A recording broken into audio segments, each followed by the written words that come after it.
Vamos a empezar una nueva subserie dentro de la serie de Juan. Hoy vamos a ver todo el tema de cuando Jesús camina sobre el agua. Y precisamente yo le titulé esta subserie como En medio del mar, presencia, temor y fe.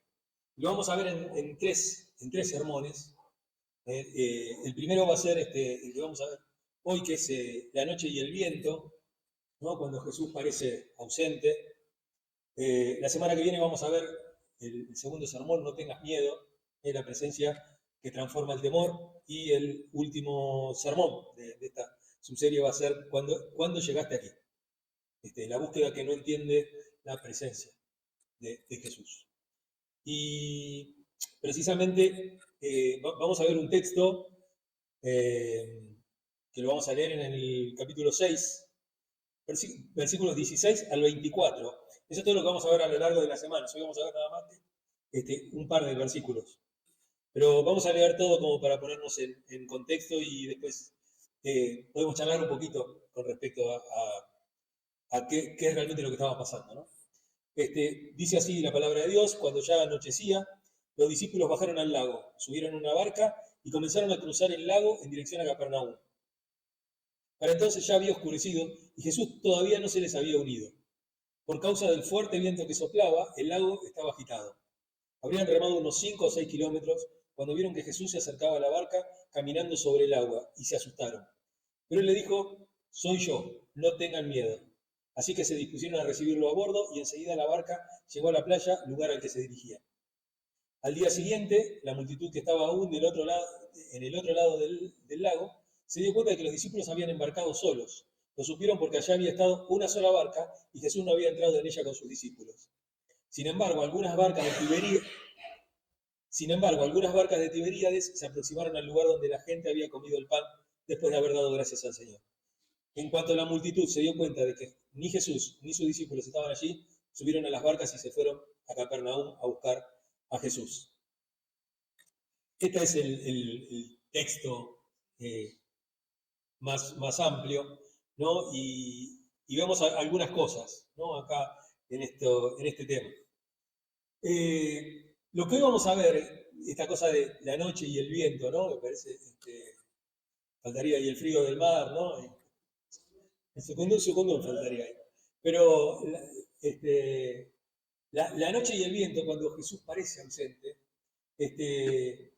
nos habla acerca de esa experiencia que a veces sentimos de abandono, de miedo y la fe que a veces tenemos que tener y que aparece en el medio de la oscuridad, que aparece en el momento a veces más solitario, a veces en esos momentos que uno no entiende la situación. Y ahora esto nos lleva a ese texto, que es una transición entre uno y otro texto. Después Jesús va a empezar a hablar del pan de vida, ¿no? Pero hay una transición entre la comida que comieron, los discípulos que lo siguieron, que lo entendían, las personas que no entendían el mensaje, ese examen que Jesús les toma ahí por medio de él, el muchachito con los panes y los peces, todas esas cosas, hay como hay una transición en el medio. Jesús se termina retirando, no sé si lo recuerdan, lo querían hacer rey, ¿no? ¿Se acuerdan? Y él dice: no quiero saber nada, yo me voy, y bueno, y ahí desaparece. Bueno, en ese interín aparece este texto.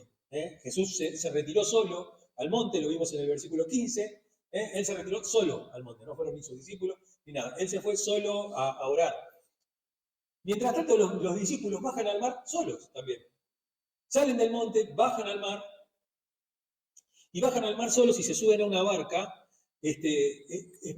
Empiezan a ver que va llegando la noche, que tienen que volver a su casa. Acuérdense que como el centro de operaciones de Jesús siempre fue Capernaum, ¿cierto?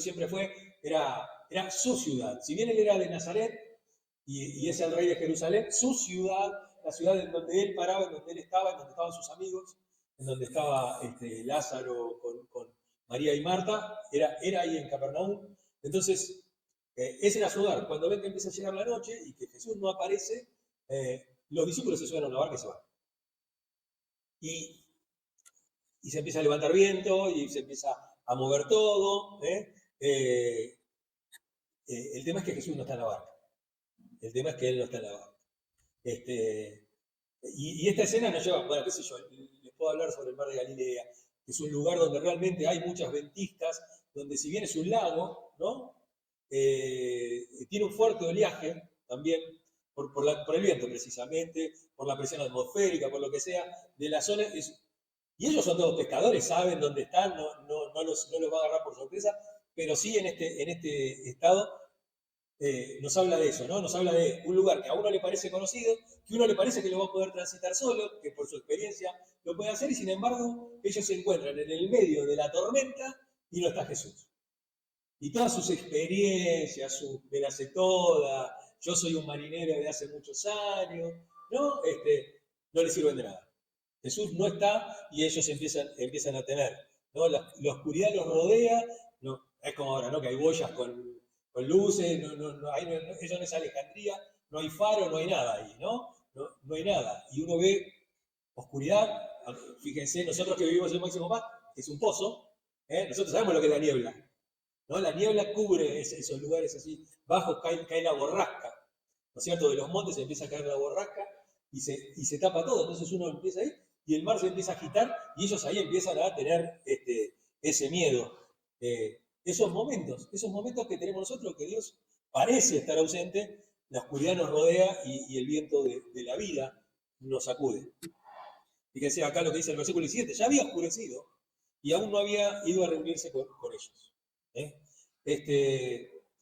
Lo podemos comparar un poquito con algunos otros textos de la palabra, ¿no? El Salmo 77, el salmista se pregunta esto, dice, ¿ha olvidado Dios tener misericordia? Versículo 9, ¿no? Del Salmo 77. ¿Ha olvidado Dios tener misericordia? Porque parece que sí. Al salmista le parece que sí. ¿Ha olvidado Dios tener misericordia? Y también con la experiencia de que vemos ahí en Primera Reyes, el capítulo 19, con la historia de Elías en la cueva, ¿no? Cuando él se siente que está solo, que no, que Dios lo ha abandonado, que no sabe qué hacer, ¿no? A pesar de sus experiencias de hacer milagros, sus experiencias de haber matado a todos los profetas de Baal, haberse enfrentado a Jezabel, pero ante una amenaza de Jezabel, él queda petrificado. Y ahí en ese texto vemos también, en el texto de Primera Reyes 19, ese tema de que Dios no está a veces en el grito, no está en el fuego, no está en el viento, sino que está en el susurro. Está en el viento leve, en esa brisa muy chiquita, y a veces los ruidos de nuestra cabeza no nos dejan llegar a comprender que Dios está y lo que Dios quiere con nosotros. Entonces, nosotros tendemos a sentirnos solos, sin guía, y es ese umbral entre la ansiedad y la fe. Entonces, lo vamos a ver en 3 puntos. La decisión en ausencia, la noche que revela y el viento que confronta. Vamos a ver en estos tres puntos. Y el primero es la decisión en ausencia. Dice versículo 16 y la primera parte del 17, cuando ya anochecía, sus discípulos bajaron al lago y subieron a una barca y comenzaron a cruzar el lago en dirección a Capernaum. Lo primero que hacen ellos es bajar al agua, bajar a la barca sin Jesús. Ellos deciden bajar sin Jesús. Toman la iniciativa sin esperar que Jesús les diga algo. Y puede pasar varias cosas en esto, ¿no? Puede ser parte de la impaciencia. No baja. Acuérdense, me hace acordar también a otros textos, como por ejemplo el Éxodo, ¿no? Cuando Moisés sube al monte y dice, bueno, este ya no vuelve más. Y construye, bueno, vamos a hacer un becerro de oro, porque este no vuelve más. Y se desbandan porque por impaciencia, por rutina también, porque siempre hacían lo mismo, porque siempre, bueno, Jesús nunca viene, nosotros nos hemos arreglado tanto, vamos a seguir adelante, somos pescadores, ¿qué vamos a hacer? Y ojo, porque esto no pasa acá solamente, no pasa en este texto, ni en esta historia, sino que vuelve a pasar varias veces. Acuérdense que cuando Jesús es crucificado y es sepultado, y él, siendo que él le había dicho que iba a resucitar, ellos se vuelven a pescar. Pedro se vuelve a pescar y no solamente que se vuelve a pescar, sino que se convierte en un líder negativo. Él se convierte en un líder que lleva las masas hacia otro lado. Como Jesús no aparece, él agarra y dice, bueno, yo me voy a pescar. Bueno, yo también me voy. Bueno, yo también me voy. Y muchos se van con Pedro, ¿no? O sea, no lo vemos acá solo. Vemos que esto se va como repitiendo, es una rutina. Es una rutina de ellos y también es un pensamiento rutinario de autonomía, ¿no? Ellos dicen, bueno, ¿por qué si ya sabemos nosotros cómo es la cosa? Bueno, le pediremos a la gente que aporte un poco de pan, de comida, vamos a otro lado, vamos a Capernaum, que es donde está allá. A lo mejor él se va directamente para allá por otro lado, que nosotros no sabemos porque nos ha dejado solos. Y a veces, tanto sea por la impaciencia, por la rutina, por la autonomía que uno tiene, toma este tipo de decisiones sin consultar la voluntad de Dios. Sin consultar la voluntad de Dios. Simplemente porque pensamos, bueno, ya sabemos cómo actúa Dios, entonces lo hacemos de esa manera. Pero a veces no sabemos cómo actúa Dios, porque Dios puede tener otros planes. Y puede pensarlo de otra manera, puede pensarlo de arrancar a lo mejor por otro lado. Porque acuérdense que siempre el tema de Dios es un tema didáctico aparte también. Él a veces necesita hacernos pensar lo que se llaman pensamientos laterales, ¿no? Uno a veces tiene una forma de resolver algo, pero a veces, si uno tiene un pensamiento lateral, puede encontrar otro tipo de soluciones y puede tener más herramientas en su bolso a la hora de tomar decisiones. Y Jesús a veces hace eso. Un día escupe en el barro y le unta los ojos a un ciego. Otras veces directamente lo sana. A otro le escupe el oído para que oiga. Y a lo mejor a otro, no sé, le dice, anda a lavarte el estanque. O sea, no tiene una manera de hacer las cosas. Él muestra que hay muchas maneras de hacer las cosas y que él tiene, y sin embargo sirve a Jesús para contar una historia y por medio de esa historia enseñarnos. Y eso refleja el impulso de cada uno de nosotros cuando tomamos decisiones sin procesar emocionalmente la ausencia de Dios. Nosotros, bueno, Dios no aparece más. Uno espera en Dios y no lo ve y toma decisiones. Y toma esa decisión y bueno, ya está. Ya tomé la decisión. Si Dios no estaba, bueno, problema de él. Yo me tenía que hacerme cargo de la ausencia. Por eso, ¿no? Esta cosa de también cómo ver el tema de la barca, ¿no? También de una sola barca que tenían ellos y cómo eso puede ser una metáfora de la vida. La barca siempre fue una metáfora de la vida, de uno, del rumbo que uno toma en la existencia, que uno toma en la existencia, ¿no? De ir para un lado. La barca de la vida nos lleva para este lado, nos lleva para el otro. El timón, todo este tema, tomar el timón de tu vida, todo ese tipo de cosas. Pero el grave problema es que cuando uno toma esas decisiones sin estar Jesús presente, muchas veces se embarca sin una dirección clara. A veces la impaciencia de salir nos hace que no tomemos una decisión clara. Y esa barca representa un poco también nuestra propia estructura de pensamiento, lo que creemos que nos sostiene. Claro, pero yo ya sé manejar la barca, ya está, yo ya con esto me puedo arreglar. Y ahí es cuando dejas a Jesús de lado y ahí es cuando de repente te encontrás entre medio de lo incierto, te encontrás en medio de lo impredecible. Sin Jesús el viaje se puede volver tormentoso y la estructura ahí se vuelve frágil, ¿no? Y dice Dallas Willard en La Divina Conspiración, dice, la fe no es evitar el mar, sino saber con quién navegarlo. No es el tema dónde tengo que ir, qué es lo que tengo que hacer, sino con quién lo hago, con quién me acompaña en estas cosas. Y muchas veces no entendemos que la ausencia de Jesús es un espacio de formación. Es un espacio para aprender, a veces a esperar, a veces a tomar decisiones por nuestra cuenta y a veces simplemente a decir yo no me muevo si Dios no está conmigo.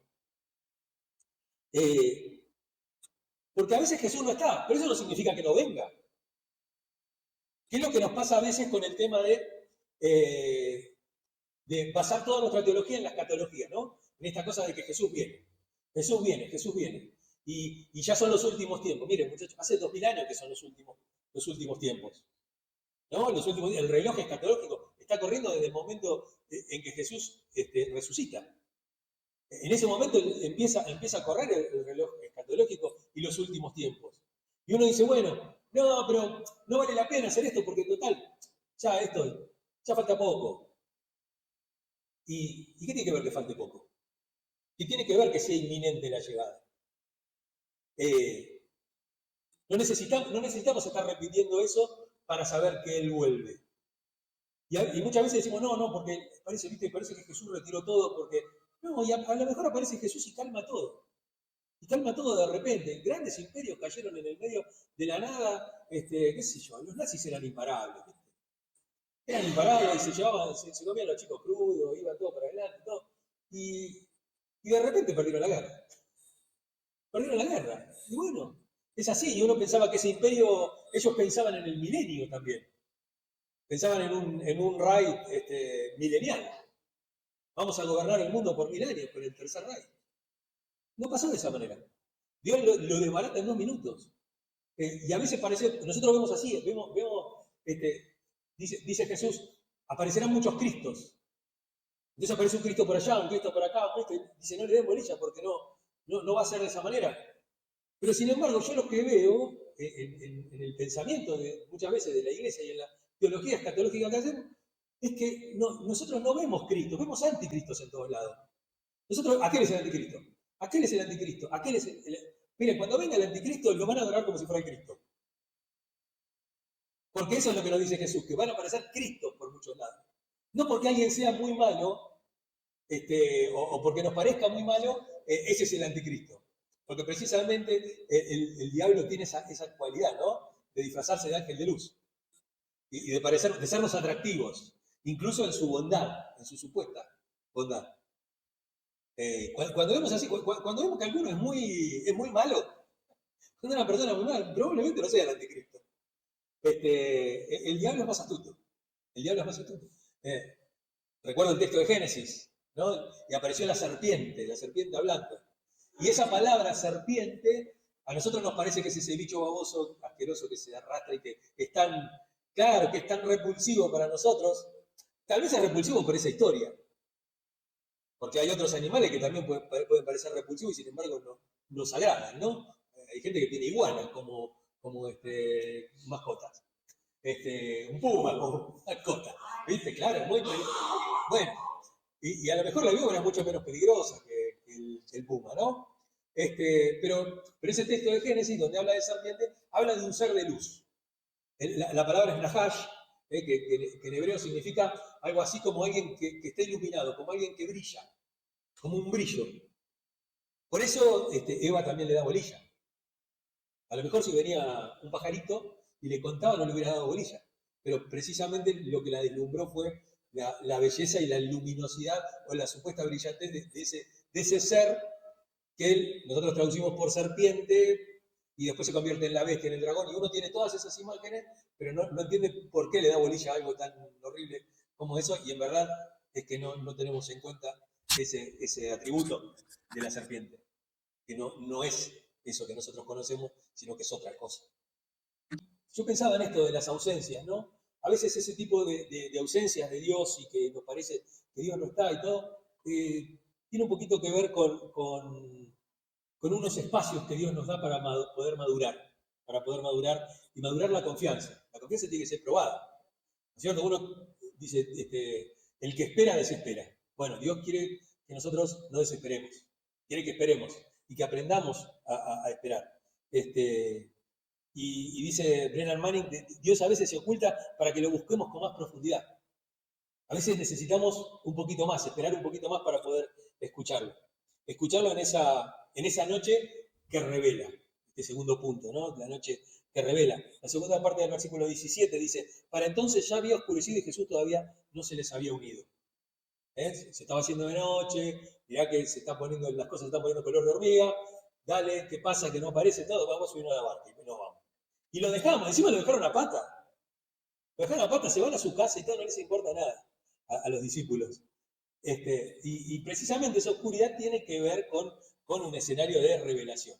Estamos viendo en eso, no estamos viendo en cada pasaje de esto, cómo Jesús se va revelando en algún aspecto, en alguna parte de su carácter y todo. La noche como lugar de encuentro en la Biblia, ¿no? Jacob tiene esa visión en la noche de los ángeles que subían y bajaban por una escalera. ¿Recuerdan ustedes el texto de Génesis? como en el medio de la noche, Elías también en el medio de la noche, ¿no? Cómo él encuentra ahí la voz de Dios y también la noche, Jesús en Getsemaní, ¿no? En ese lugar, teniendo que afrontar la muerte, Jesús en la noche encuentra ese lugar de revelación, ese lugar en donde el Padre se revela. Que a veces hay momentos de oscuridad emocional, en donde uno no sabe bien qué es lo que siente, y que todo está entenebrecido, ¿no? Y que todo, bueno, esos momentos de oscuridad, emocional, a veces son umbrales para descubrir la verdad interior, ¿no? Para descubrirnos a nosotros mismos, para poder buscar en nosotros mismos. Porque el tema es ya había oscurecido. Para ellos es real, o sea, ya había oscurecido, esta cosa estaba ahí y a lo mejor tenían que esperar. O a lo mejor está bien que se hayan ido, porque Jesús fue después y se provocó ese encuentro. Si ellos no se hubieran ido, Jesús no hubiera caminado sobre el agua. ¿No es cierto? Dios aprovecha todo lo que pasa. Pero sobre todas las cosas, hoy lo que más tenemos que ver sobre esto es el tema de la ansiedad. De la ansiedad como respuesta humana, ¿no? El viento, la noche, el frío, estas cosas que nos pasan, que nos traen esa incertidumbre activa, ¿no? Del sistema de alerta de cada uno de nosotros. Porque nos da miedo, porque nos retraemos, porque estamos confundidos. Y si bien dentro de la psicología esto se llama respuesta a la amenaza, la fe echa por tierra todo eso. La fe propone una respuesta de presencia. No propone algo de retraerse, sino de abrirse. De abrirse a que Dios aparezca, a que Dios venga a consolarnos, a que Dios aparezca y que nos diga qué es lo que nos está pasando. ¿A mí me vas a decir lo que a mí me pasa? Sí, Dios puede. Dios puede hacer eso. Dios puede decirte qué es lo que te pasa. Dios puede decirte qué es lo que estás sintiendo. Porque incluso hasta la fe puede ser una fe falsa, como lo leímos en tantos versículos. Ellos habían creído en Jesús, pero Jesús no se fiaba de ellos porque sabía lo que había en el interior. Sabía que eso era falso. Sabían que eso no era algo genuino. Y vengo leyendo un libro de Eugene Peterson para hacer estos textos, que se llama Una larga obediencia, y dice, la fe madura no exige explicaciones, sino presencia. A veces hay cosas que necesitamos que Dios nos las explique, pero hay cosas que necesitan simplemente creerlas. Y creerlas por medio de la presencia de Dios. Sentir que está, sin que me explique nada. Todos estos textos me hacen acordar a otros textos del Antiguo Testamento, sobre todo de Génesis, ¿no? Abraham, discutiendo con Dios por qué iba a destruir Sodoma y Gomorra. Estás en la presencia de Dios, estás con tu siervo. Dios te dice lo que va a hacer porque dice, yo quiero que mi siervo Abraham no ignore lo que yo voy a hacer. Quiero que él sepa lo que yo voy a hacer. Pero Abraham intenta discutirle y quiere tratar de entender por qué. Y esto quiero que veamos eso, ¿no? Que es muy latino. Lo decíamos el otro día en el libro de lectura. Eso es muy latino, el de preguntarnos por qué las cosas. ¿No? La fe anglosajona es más fácil, ¿no? Son 8 pasos para no hacer cosas, 10 mandamientos de esto, 21 leyes de esto, 3 cosas aquí, y nosotros lo creemos y punto, y nosotros nos sentimos seguros en esto. Vos le venís a un latino con eso y te va a preguntar, ¿y por qué? Porque los latinos, no solamente nosotros, sino que, qué sé yo, el pueblo español es muy así, ¿cierto? El pueblo vasco, ¿cierto? El pueblo italiano también es muy así. ¿Por qué? ¿No? ¿Por qué? El porqué de las cosas, es tratar de entender las cosas. Contaba Bielsa en una charla que dio hace unos pocos días, creo que fue. ¿Cómo se llama Bielsa? Me acuerdo del hermano Rafael, pero no me acuerdo de Marcelo. Bueno, Marcelo Bielsa contaba en esa charla que él tuvo experiencias con el mundo, con el fútbol inglés y también con el fútbol latino. Y él decía, vos siendo el director técnico de un club, de cualquier club de Inglaterra, vos le agarrás y le decís, el técnico le dice a cualquier jugador, sea nuevo, sea tirate al agua. Y el jugador va y se tira. Y después cuando está en el agua te pregunta, ¿y para qué sirve esto? Y él dice que un latino, contrariamente a eso, lo primero que te va a preguntar cuando le decís que se tire al agua es, ¿por qué? ¿Y para qué sirve esto? Y si el tipo está convencido de que eso que le está diciendo está bien y que va a servir, ahí recién se tira al agua. Son dos maneras de pensar totalmente distintas. Nosotros tenemos un pensamiento un poquito más, aunque no parezca, a veces como sociedad, tenemos un pensamiento mucho más profundo. Nos preguntamos mucho de las cosas. Tenemos una vida muy existencialista. Pensamos mucho en esas cosas, en por qué, en el porqué de las cosas. A lo mejor lo estamos perdiendo con el tiempo, las nuevas generaciones no son así, los millennials y centennials ya no son así, de esa manera.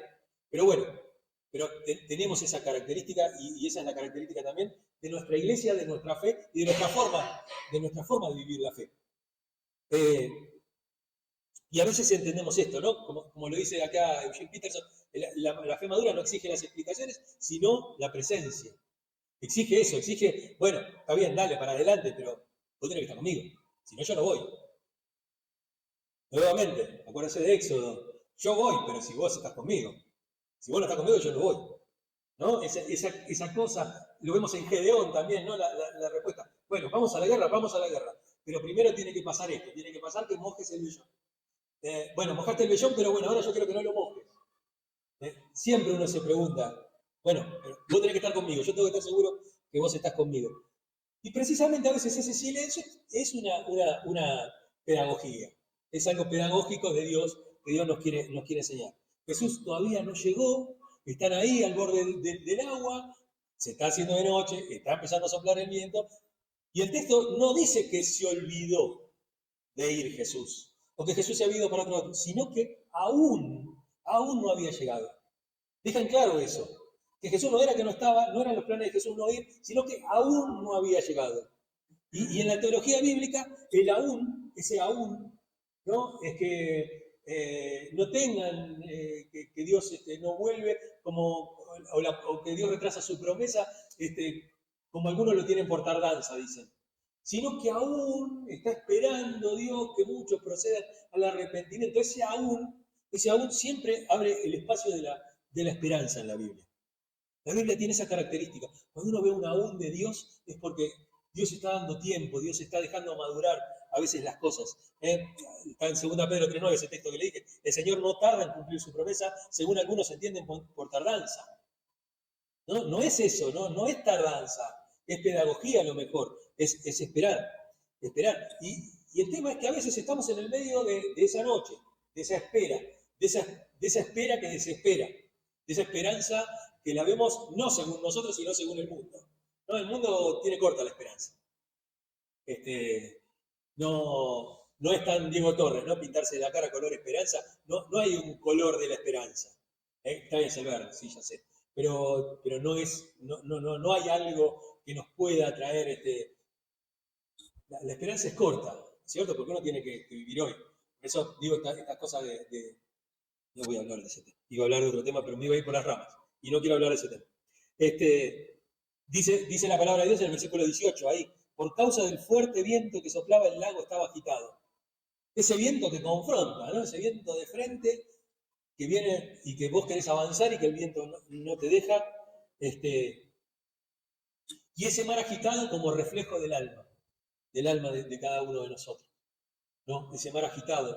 El mar a veces es un espejo que refleja todo lo que se ve y hay veces que cuando está agitado es un desastre. Vos lo único que ves es revoltijo, mugre, ramas, tierra, barro, todo lo que trae la basura, todo lo que trae el mar, ¿no? Cuando está revuelto. Y no sé de dónde viene ese refrán, pero en el mar no sé si es así como en el río, ¿no? Dice, el río revuelto ganancia de pescadores. Bueno, parece que no, en este caso, ¿no?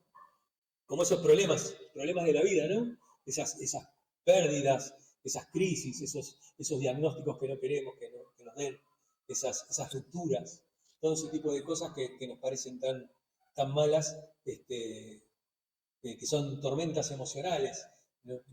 Eso lo vemos en psicología pastoral, se enseña eso, ¿no? Que hay veces que la gente está tan en crisis que está en el medio de una tormenta. Está en medio de tormenta y a veces esos momentos son los momentos de silencio que uno tiene que tener, esos momentos de una presencia con ausencia, una presencia sin meterte. Y es lo que dice acá, ¿no? En Dios habla hoy, dice, el lago estaba agitado porque soplaba un fuerte viento. Esas cosas nos hacen sentir vulnerables, ¿no? Uno está acá, está en la tierra, está bien parado, pero el agua es otro tema. Ahí lo único que te mantiene en pie es la barca. Entonces, es un lugar, la barca es un lugar teológico también. Es un lugar de lo que uno sabe. Cómo uno se siente seguro de lo que sabe. Y a veces lo hablamos, muchas veces, no, qué bueno que el pastor me enseña y te explica. Y uno parece que tiene todas las respuestas a todo. Pero el tema es que la vida, muchas veces, y lo estoy diciendo como alguien que siempre trata de enseñar, ¿no? De ser también un maestro, un guía, un pastor que enseña desde el púlpito. Pero digo, muchas veces todas estas cosas que yo digo no van a tener sentido en los momentos de tormenta de la vida. Va a ser van a ser momentos en los cuales Dios te va a querer enseñar algo que yo no te lo puedo enseñar. Y eso no quiere decir que uno no tiene que estar, ¿eh? No como esos pastores que dicen, esto es una prueba de Dios, yo no te ayudo. Quédate con la tuya, hacé la tuya. ¿Eh? Sí, la soledad del desierto, sí. Y no podían hacer 5 cuadras para ver cómo la estábamos pasando tan mal, pero sí podían ir a hacer misiones al resto del mundo, andar dando vueltas. ¿No? A veces la misericordia se muestra, no es necesario ir hasta la otra punta del mundo para mostrar misericordia. La misericordia está ahí al lado tuyo, la puedo mostrar. En lo poco fuiste fiel, en lo mucho te pondré. Por eso a veces desconfío de lo mucho.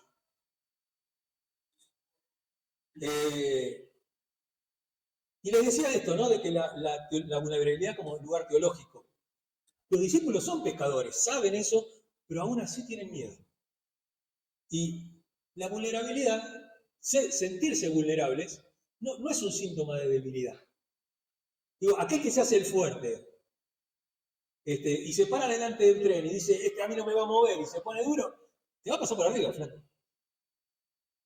A veces necesitas mostrarte vulnerable, necesitas, no como algunos que lloran por televisión y no se le caen las lágrimas, pero sino como esa persona que realmente tenés que creerlo aparte que sos vulnerable. Uno tiene que creer, porque es pensar, dice, nadie piense de sí, nadie tenga mayor concepto de sí que el que deba tener. Lo dice Pablo. No me acuerdo en qué carta, pero lo dice Pablo. Nadie tenga mayor concepto de sí mismo, nadie se crea más de lo que es. Y es precisamente eso a veces, sentimos vulnerables. Como esa chica de 17 años que me dijo, ay no, yo no estoy rota, yo tengo todo. Porque tenés 17 años. Pero es que la vida te empieza a sopapear y a los 40 hablamos. Es como, viste, no, porque a mí el tango no me gusta. Y viví un poco más y después hablamos. Eso es, ¿no? Uno empieza a ver la vida, que uno se tiene que sentir, si se siente vulnerable, tiene que comprender que es parte de la humanidad, que es parte de cómo somos nosotros. A lo mejor nosotros estamos bien todo el día y a lo mejor hay algo, pega algo, te pega un recuerdo, una fecha, un tiempo, un coso. Justo ahora alguien me estaba hablando de la fecha, de no sé qué, de un aniversario, de esto, del otro. Te pega y te volvés a sentir vulnerable y no importa si tenés todo ahora, si te viene todo abajo. Bueno, es un momento, y está bien que los tengamos. Y está bien que los tengamos. No tenemos que regodearnos en ello, no tenemos que hacer de eso nuestra forma de vida, pero son esos momentos. Porque los momentos de debilidad son el lugar del encuentro con Dios. Por eso dice, Pablo cuando decía que quería que le había orado al Señor tantas veces para que le saque ese aguijón. Y él le dijo, no, no te lo voy a sacar, porque en tu debilidad está mi fortaleza. En tu debilidad yo puedo demostrar lo que yo soy como Dios. Entonces Pablo termina entendiendo eso y dice, entonces tiene razón Dios. Entonces me voy a jactar más en mis debilidades que en mi fortaleza.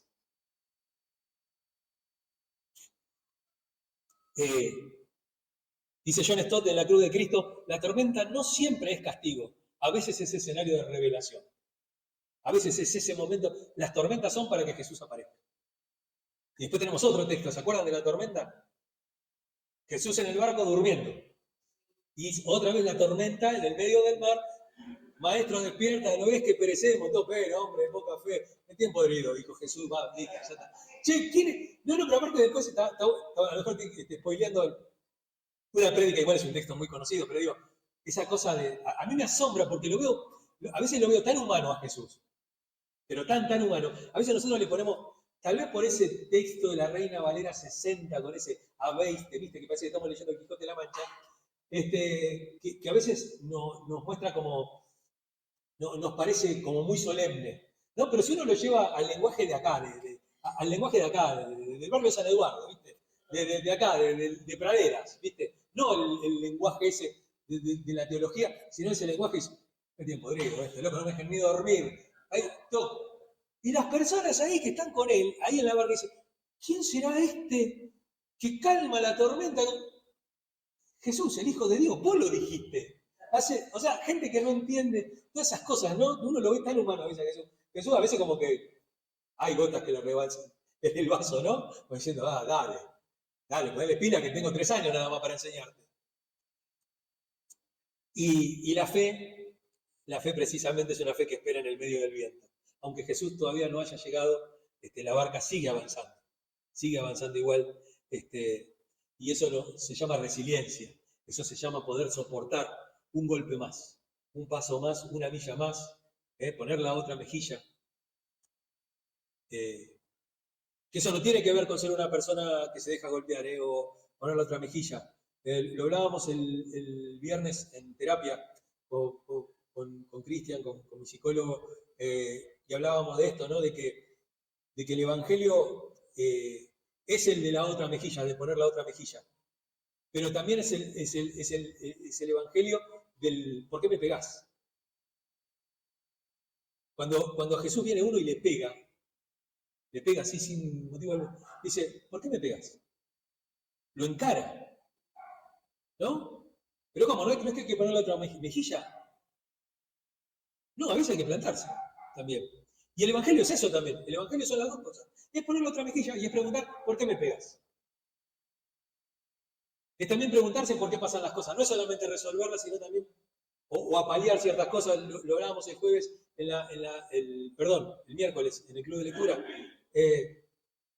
Había un cura, no me acuerdo el nombre de ese cura ahora, pero él decía, si vos le das pan a un hambriento, te dicen santo. Si preguntás por qué tiene hambre, te dicen comunista. Es eso. Están los dos evangelios. Está el que da de comer y el que se pregunta ¿por qué? ¿Por qué esta persona no tiene el sustento? ¿Por qué a esta persona le cuesta el sustento? Y a veces este camino del Evangelio es eso, es avanzar sin certezas. A veces no tenemos certeza, no todo es certeza en el Evangelio, pero sí con esperanza. Con esperanza. Salmo 23:4, aunque ande en sombra de valle, aunque ande en valle de sombra y de muerte, no temeré. No dice no temeré cuando ande por los hermosos prados floreados y bajo el sol radiante y en el Howard Johnson de San Pedro. No es eso. Es en el lugar, en el valle de la sombra y de la muerte, no temeré mal alguno. Acuérdense lo que dice el salmista. Porque tú estás conmigo. Ese es el motivo del no temor. Porque tú estás conmigo. ¿Y qué nos pasa a nosotros con la palabra? Y Y digo, siempre nos hacemos últimamente, ¿no? En las últimas semanas nos estamos haciendo unas preguntas, después nos ponemos unos desafíos. Y este sermón a lo mejor tendría que ayudarnos a reconocer nuestras noches, ¿no? Nuestros vientos, nuestras propias tormentas. ¿Y qué nos pasa a nosotros con la fe? En nuestras barcas sin Jesús. ¿Sin Jesús o cuando Jesús está con nosotros? No puede no estar con nosotros. El Espíritu Santo mora en nosotros. No se va a ir, por más que esté constrito, por más que uno no le dé bolilla ni nada, Él está ahí, no se va a ir, es una promesa. Yo estoy con ustedes hasta el fin del mundo. Es una promesa de parte de Dios. ¿Y qué nos pasa a nosotros en esas barcas que parecen que están sin Jesús, en esos miedos? Y algunas preguntas que puse acá como referencias para nosotros mismos. ¿Qué decisiones estamos tomando sin esperar su presencia? ¿Cuántas cosas estamos haciendo? Sí, pero no sé, Dios no me daba una respuesta. Y bueno, yo tenía que hacer algo. Y lo hice. Y me salió todo como la mona, culpa de Dios. No, a veces las decisiones son nuestras. A veces son nuestros propios caprichos, nuestras propias cosas. ¿Qué oscuridades estamos atravesando sin procesar? ¿Cuántas veces hemos atravesado oscuridades y no nos sirvieron de nada? O sea, por lo menos que este momento de dolor, que el momento de angustia, que el momento ese de la tormenta, cuando lo termine de atravesar, porque lo vamos a atravesar, porque dijimos que somos resilientes y que Dios está con nosotros y lo vamos a atravesar de tal manera que terminemos aprendiendo. Pero lo peor es hacer las cosas y no aprender nada. Y no aprender nada. Que cuando vuelva otra vez a pasar exactamente lo mismo, hagamos exactamente lo mismo que hicimos. Y otra vez nos demos la cabeza contra la pared. Dicho sea de paso, el otro día mostraron un video de unas locuras evangélicas de ayer y hoy, parece melodías animadas, ¿no? Que había uno que se subía arriba como de un poste adentro de la iglesia, de una columna que había en la iglesia, y hacía así como si fuera el pájaro carpintero. No, unas cosas tremendas. Unas cosas tremendas. Hay de todo en la viña del Señor y a veces uvas. ¿Qué vientos nos están sacudiendo sin que lo digamos? ¿Cuántas veces estamos callados ante los vientos? Ante los problemas, ante las cosas, nos cerramos porque no queremos mostrarnos vulnerables y que nos sentimos de esa manera. Y ese desafío práctico, ¿no? En esta semana, nombrar nuestra noche. ¿Cuál es nuestra noche? ¿Cuáles son nuestras noches? ¿Cuáles son nuestras tormentas? Escribirla, compartirla, orarla, ¿no? Orar esas cosas, ponerlas delante del Señor. Reconocer nuestros vientos, ¿no? ¿Qué cosas nos sacuden? Una cosa es estar en la noche y otra cosa es el viento. Son dos cosas distintas. La noche provoca, no sé para dónde voy, y el viento no, el viento te sacude. El viento te sacude. ¿Qué te confronta? ¿Qué te tira para abajo? ¿Qué te tira para atrás? Y que podamos orar, ¿no? Simplemente no digo que esto sea un mantra, sino Señor, aunque no te vea, sé que estás viniendo a mi auxilio. Estás viniendo hacia mí, ¿no? Volver siempre a ese salmo. Si ustedes tienen ese salmo de cabecera, aunque ande en sombra, con valle de sombra y de muerte, no temeré mal alguno porque tú estás conmigo. Nunca olvidarse de eso. Y dice Henry Nouwen en el Camino del Corazón, la fe no es ver a Jesús en la barca, es ver que viene aunque aún no haya llegado. ¿Qué nos pasa a nosotros con estas palabras? Que sean de edificación para nuestra vida y que nos lleve a lo mejor a una semana de poder hablar con nosotros mismos, ¿no? En hablarnos a nosotros mismos y a lo mejor hablar entre nosotros también. Hablar entre nosotros. Amén.